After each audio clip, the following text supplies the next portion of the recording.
লোহার মধ্যে হয়তো যে এলিমেন্ট আছে, এলিমেন্টের ইকুয়েশনটা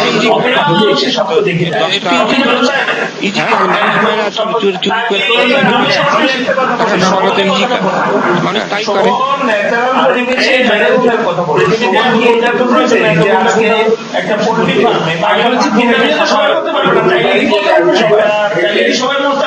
শোনো, তোমাদের এখানে যারা কথা বলতেছে, এখানে যারা আছে কোনোদিন কোনো জিনিস নিয়ে স্টাডি করে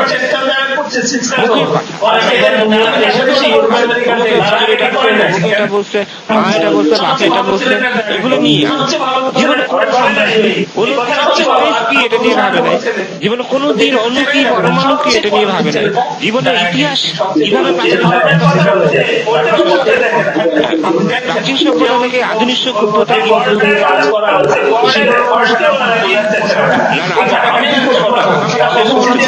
তুমি চুপ করো। জীবনের সত্যিকারের ওরা কোনোদিন এগুলা ভাবে নাই, স্টাডি করে, জানতে চায় না, যারা হয়তো ওদের মাথায় কোনো প্রশ্ন না, সমাজে যেভাবে দর্জন করতেছে তারা সেটাই, তারা যেভাবে দর্জনের মতো করতেছে পৃথিবীর সব মানুষের তাদের মতোই দর্জনের মতো করে কারো মাথায় প্রশ্ন কেউ জানতে চায়, তার অধিকার কি সে নিজেও জানে, পৃথিবীর কাছে তার কি অধিকার, মানুষের সাথে তার অধিকার সেটাও জানে, কোনো কিছুই কেউ জানে। আমি বলছি মোস্ট অফ মানুষই তাদের কথা বলছি না, মোস্ট অফ মানুষই কোনো কিছু সম্পর্কে কোনো ধারণা রাখতে পারে এবং ইতিহাসও জানে, কিন্তু বাংলাদেশের ইতিহাসও বলতে পারবে না। আমি তো পৃথিবীর ইতিহাস তো বাদই দিলাম, এক একটা মানুষের এক এক রকম ইতিহাস, সেই প্রাচীন সভ্যতা থেকে আজকের সভ্যতা কত বিশাল ইতিহাস, এক এক যুগে এক এক রকম মানুষ আসছে, তাদের ইতিহাস, সেই ইতিহাসের মধ্য দিয়ে তো আজকের পৃথিবী বা আমাদের দেশ, আমাদের যে বাংলাদেশের যে হিস্ট্রি এটাও তো জানে, বাঙালি সংস্কৃতির যে হিস্ট্রি এটাও তো জানে। হ্যাঁ, তারপরে যে এখন আসলে যে সিন্ধু সভ্যতার যে ইতিহাস, এখানে কারা কারা আসছে, কোন সময় কোন যুগে কারা শাসন করছে, কিভাবে শাসন করছে, তো জানে না, কোনো কিছুই জানে না, তার সবাই মুখস্থ কথা বলছে, সব সামনে আছে। এখন তারা কি প্রশ্ন কি শেষ হয়ে গেছে, মাথায় কিছু যুক্তি ঢুকাই দিচ্ছে, ওই যুক্তির উপর কথা পৃথিবীতে এগুলো একটা লং ডিসকাশন মূর্খ বলেই তার মাথায়, আমি একটা লং ডিসকাশন করলাম, আমার কথা কি বুঝতে পারছে কিছু? পৃথিবীতে একটা আগুনের কুণ্ড ছিল, সেটাও তো জানো, সে আগুনের কুণ্ড এখনো তো মাটির নিচে আমরা দেখি, আগ্নেয়গিরির যে কুণ্ড, আমাদের ডিসকাশন নিচে যে অগ্নিকুণ্ড আছে, সেই অগ্নিকুণ্ডের যে পৃথিবী পৃষ্ঠকে ঠেকতেছে, ঠেলার কারণে ভূমিকম্প হচ্ছে, ভূমিকম্পের কারণে আগ্নেয়গিরি হচ্ছে, আগ্নেয়গিরি ছোট ছোট বিজ্ঞানী এই যে 3 ঘন্টা ধরে আমি আলোচনা করলাম, শুধু তাদের যে ভাবনা যে আলোচনা করলাম, আলোচনা থেকে তারা কি কিছু হয়নি যে আমার কথা বুঝতে পারছে? সুকান্ত 21 বছর বয়সে যে নতুন বই পড়ছে তাদের মাথায় কি আসছে, কাব্য লিখে গেছে না, জাস্ট শুনছে, এক কান্দে ঢুকছে আর কান্দে বেরিয়ে গেছে।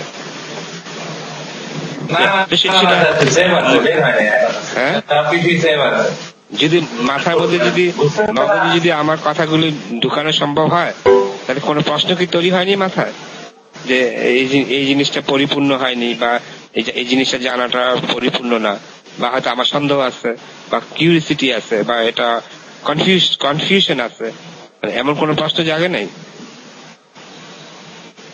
এরকম আসলে তেমন একটা জাগে নাই, কারণ আমার জাগছে। হ্যাঁ, কি প্রশ্ন, কি জাগছে? আপনি কোন বিষয় দিয়ে ওই যে এক্সপ্লেইন করলেন, ধর্ম নিয়ে যে এক্সপ্লেনেশন দিলেন, যদিও আমি এত ধর্ম না, তারপর আমি একটা কোশ্চেন করব, যেটা আমি আগে করছি, আবার দুইটা জিনিস জানতে হবে। সবকিছুর মূলত একটা everything that we talk about, everything that you said, at the end of the day, the main question lies is, how do we change our thoughts and how we think? What is the best way to do all that?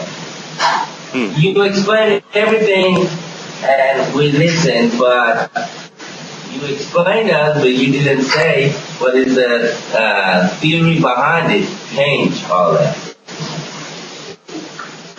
So you have a curiosity. You think something power in behind the nature. Do you think that? No, আমি বলতে চাচ্ছি যে আপনি অনেক কিছু যে explain করলেন, সবকিছু এক্সপ্লেনের শেষে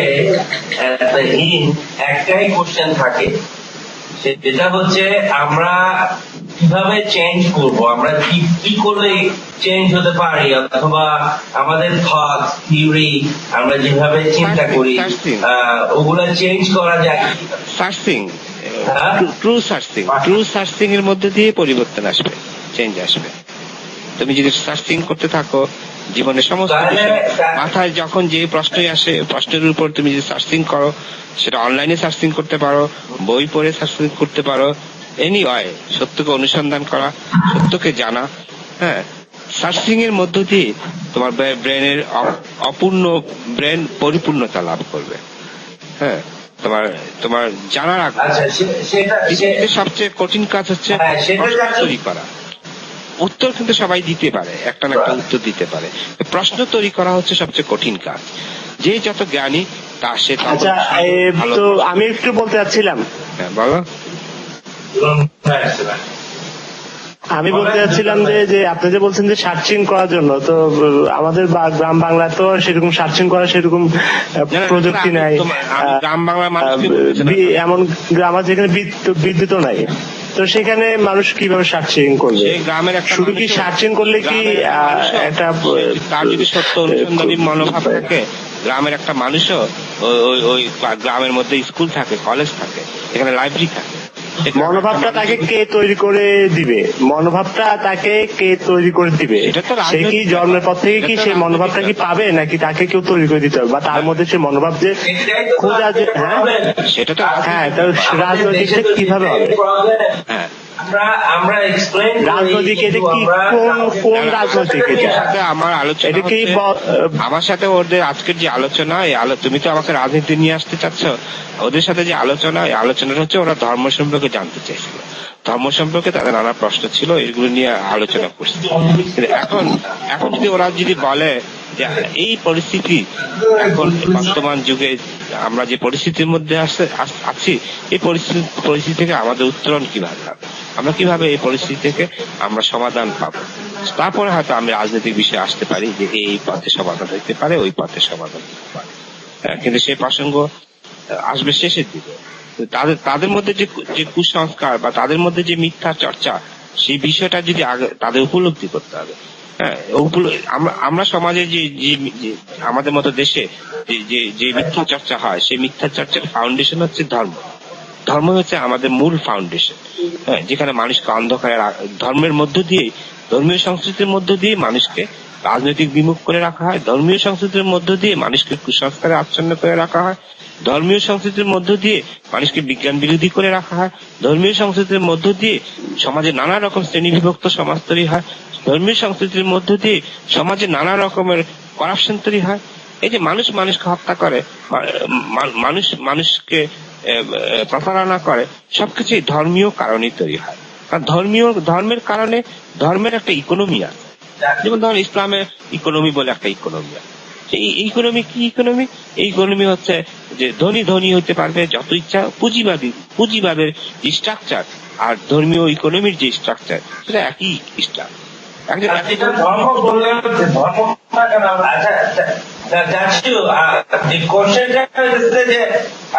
আপনি যে জিনিসটা বলতেছেন ধর্ম, এটা তো অনেকে আমাদের মতো যারা হয়তো একটু আপনার মতো এত স্মার্ট না, কিন্তু যারা হলেও রিসার্চ করছি, আমরা তো জানি যে ধর্মই আমাদেরকে পিছায় রাখছে, অনেক আমাদের জাতিটাকে ধর্মই পিছায় রাখছে। মেইন উদ্দেশ্য আজকে যে আপনার সাথে যে ধর্ম নিয়ে কোশ্চেন হয়েছিল, ওটা অ্যাকচুয়ালি আমাদের মধ্যে কিউরিওসিটি জাগছিল, যে কয়েকটা কোশ্চেন ছিল যেটা, কিন্তু মেইন উদ্দেশ্যটা ছিল যে জন্য আমাদেরকে মিটিংটা করাইছে, সেটা হইতেছিল যে আমরা যে ধর্ম নিয়ে যে আমরা কথা বলি, আমরা যে আইডিয়া গুলি দিই অথবা যেগুলা কোশ্চেন করি, এগুলা কি রাইট অথবা রং, কিন্তু ওই যে আপনি যেটা বলতেছেন যে ধর্মের মধ্যে অন্ধ, এটা আমরাও জানি, এটা এটা এটা হয়তো অনেকেই জানে কিন্তু স্বীকার করে না, আবার করলেও আড়ালে আড়ালে করে। কিন্তু অনেকেই এটা জানে যে ধর্মই একমাত্র। তোমার মাথা হয়তো ঘুরপাক খাচ্ছে, কিন্তু কোটি কোটি মানুষ পৃথিবীতে তারা জানে না। বাংলাদেশ 16 কোটি মানুষের মধ্যে 15 কোটি 90 লক্ষ মানুষই জানে না। 15 কোটি 90 লক্ষ 99 লক্ষ মানুষই জানে না। আমি জসিম চাচুকে একটা কোশ্চেন করছিলাম আজকে সকালবেলায়, জসিম চাচুকে একটা কোশ্চেন করছিলাম, উনি কিন্তু এটা আমার উত্তর দেন নাই। আমি বলছিলাম যে আমরা আমাদের ধর্মকে উদ্দেশ্য করে অনেক কিছু বলি আমরা অনেকে, তো এখন আমরা পিছনে পিছনে দাঁড়িয়ে বলতেছি যে এটা খারাপ, এটা ভালো, এভাবে করলে হবে না, এভাবে করলে হয় না, কিন্তু সেম টাইম আমাদের কারোর মধ্যে ওই অ্যাগ্রেসিভনেসটা অথবা ওই কি বলে ওই অথরিটির কিউরিসিটিটা না, যে ঠিক আছে আমি এত আমরা বাইরে দাঁড়িয়ে দাঁড়িয়ে এত কিছু বলছি, তো কেন ওই মসজিদের ভিতরে ইমামদের সামনে যে দাঁড়িয়ে যখন কেউ নামাজ পড়তে আসতেছে, এত হাজার হাজার মানুষ আসতেছে মসজিদে, কোনো একজন দাঁড়িয়ে কেন মসজিদে যে ওই ইমামদেরকে বলে যে আমরা ওদেরকে না বলি এই জিনিসটা, এভাবেই তো চেঞ্জ হবে নাকি? আমি ওটা বলতে চাচ্ছিলাম যে কেন মসজিদে আমরা বাইরে দাঁড়িয়ে দাঁড়িয়ে পিছন থেকে আমরা বলতেছি। বাংলাদেশের 16 কোটি মানুষের মধ্যে আমি যেভাবে চিন্তা করি এরকম মানুষের সংখ্যা আছে মনে করো ম্যাক্সিমাম 5 থেকে 10,000, 5,000-এর মতো হইতে পারে। আমার মতো চিন্তা করে, আমার মতো ভাবে এরকম মানুষের সংখ্যা 5,000-এর মতো আছে সারা বাংলাদেশে, পরিপূর্ণ ভাবে ভাবে আর কি। ভাষা জ্ঞান আছে হয়তো আরো 50,000 মানুষের ভাষা জ্ঞান, স্পষ্ট না তার জ্ঞানটা, এরকম আছে 50,000। আর বাকি এই জ্ঞানটা তো আপনার যে জ্ঞানটা আছে, আপনি যেভাবে চিন্তা করেন এই জিনিসটা তো আপনাকে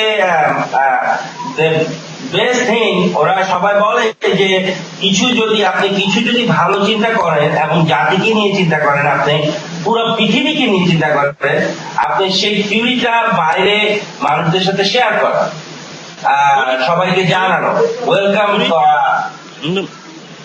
মানুষের আমার কথা বোঝার মতো শক্তি বা আমরা যেভাবে চিন্তা করি এটা বোঝার জন্য একটা মানুষকে যে জিনিসগুলো জানতে হবে, মানুষকে সায়েন্স বুঝতে হবে, মানুষকে স্পেস সায়েন্স বুঝতে হবে, মানুষকে ফিজিক্স বুঝতে হবে, বায়োলজি বুঝতে হবে, কেমিস্ট্রি বুঝতে হবে, মানুষকে ইতিহাস বুঝতে হবে, মানুষের প্রাচীন সভ্যতার ইতিহাস জানতে হবে, মানুষের